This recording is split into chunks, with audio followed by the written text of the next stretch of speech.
সময়টা তখন সত্যযুগ। প্রজাপতি দক্ষের ছিলেন 2টি কন্যা, কদ্রু এবং বিনতা। প্রজাপতি দক্ষ তার 2 কন্যাকে মহর্ষি কশ্যপের সাথে বিবাহ দেন। বিবাহের পর 2 বোন তাদের স্বামী মহর্ষি কশ্যপকে বলেন তাদের যেন তেজস্বী পুত্র হয়। কদ্রু বলেন কদ্রুর যেন 1000 নাগ পুত্র হয়, তেজস্বী নাগপুত্র। এবং কদ্রুর কথা শুনে বিনতা বলেন বিনতার যেন কদ্রুর সন্তানদের থেকেও প্রবল তেজস্বী 2 পুত্র হয়। মহর্ষি কশ্যপ তার 2 স্ত্রীর প্রার্থনা শুনে তাদের বললেন বেশ, তাই হবে। এরপর যথাসময়ে কদ্রুর 1000 তেজস্বী নাগপুত্র হয়। কিন্তু বিনতার কিছুতেই ডিম্বকোষ থেকে পুত্র সন্তান বেরিয়ে আসছিল না। বিনতা অস্থির হয়ে একটি ডিমকে হাত দিয়ে ভেঙে ফেলেন। সেখান থেকে একটি অসম্পূর্ণ পুত্র সন্তান জন্ম নেয় এবং তিনি তার মাতার উপরে অত্যন্ত রেগে যান। রেগে গিয়ে বলেন তোমার অধৈর্য স্বভাবের জন্য আমি আজকে অসম্পূর্ণ হয়ে জন্ম নিলাম, আমি তাই তোমার সাথে থাকবো না। এই কথা বলে তিনি সূর্যলোকে গমন করেন এবং সূর্যের সারথি হন। দিনের যে প্রথম সূর্যের আলো আমরা দেখতে পাই, প্রাতঃকালের যে রক্তবর্ণ ছটা আমরা দেখতে পাই, তিনিই হলেন বিনতার পুত্র অরুণ, সূর্যের সারথি। বিনতার পুত্র অরুণ বিনতাকে বললেন আরেকটি ডিম্বকোষ তুমি কিন্তু এভাবে লোভবশত নষ্ট করো না।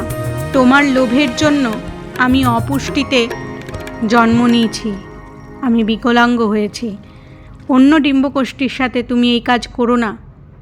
আমার সাথে যে কাজ করেছো এর জন্য তোমাকে দাসত্ব করতে হবে কদ্রু এবং তার সন্তানদের।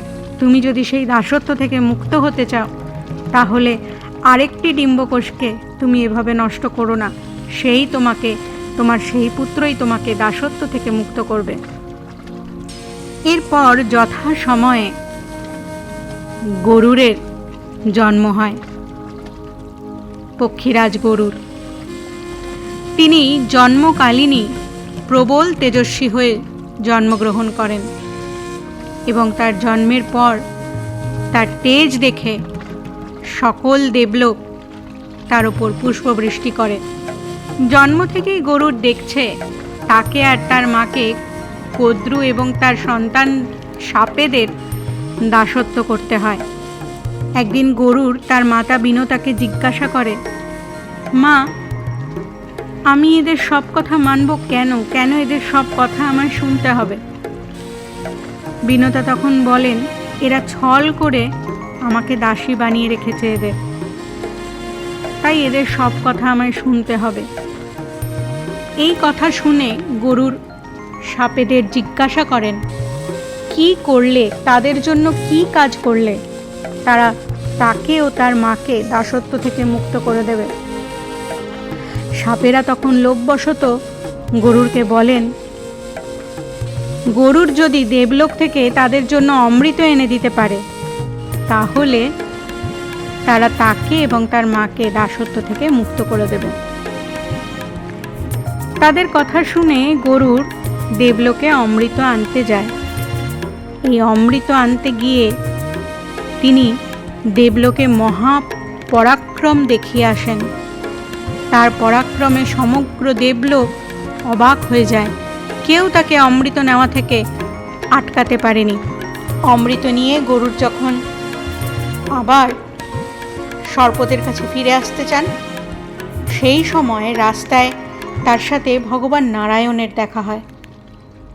ভগবান নারায়ণ গরুরকে জিজ্ঞাসা করেন তিনি কোথায় যাচ্ছেন। গরুর তখন ভগবান নারায়ণকে সমস্ত ঘটনা জানান। ভগবান নারায়ণ দেখেন এত পরাক্রমশালী হয়েও, অমৃত ছিনিয়ে এনেও এক ফোঁটা অমৃত গরুর নিজে পান করে দেখেননি। গরুরের এই নির্লোভ চরিত্র দেখে ভগবান তাকে নিজের বাহন করেন। এরপর গরুরের সাথে দেখা হয় দেবরাজ ইন্দ্রের। দেবরাজ ইন্দ্র গরুরকে অনুরোধ করেন গরুর যেন এই অমৃতর পাত্র সর্পদের হাতে তুলে না দেয়, তাহলে সর্পরা দেবলোকে ভয়ানক অনিষ্ট শুরু করবে। এবং দেবরাজ ইন্দ্র সেই সময় গরুরকে মিত্রতার প্রস্তাবও দেন।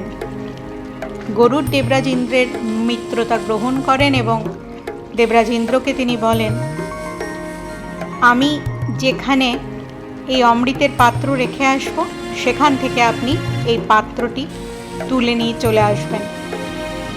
গরুরের সাথে এই পরামর্শ করে দেবরাজ ইন্দ্রও সেই জায়গা অবধি পৌঁছে গেলেন। গরুর এরপর অমৃতের পাত্র নিয়ে সাপেদের কাছে গেলেন।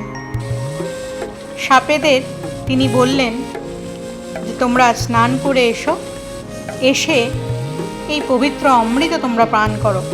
সাপেরা যখন স্নান করে আসছেন তখন সেই সময় তারা দেখলেন দেবরাজ ইন্দ্র সেই অমৃতের পাত্রটি তুলে নিয়ে চলে যাচ্ছেন আবার স্বর্গলোকে।